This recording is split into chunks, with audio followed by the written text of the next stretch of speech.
భయపడకు అది నిజమే వస్తోంది ఈ మార్పు నీ కోతి చిందుల్ని నాట్యాలుగా మార్చగా నన్నింతగా మార్చేందుకు నీకెవ్వరిచ్చారు హక్కు నీ ప్రేమనే ప్రశ్నించుకో ఆ నింద నాకెందుకు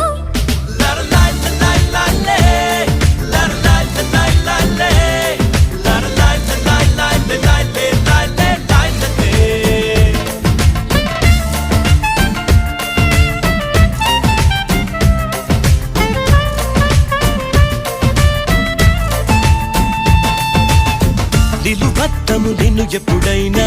నువ్వు ఎవ్వరు అని అడిగేనా ఆ చిత్రమే గమనిస్తున్నా కొత్తగా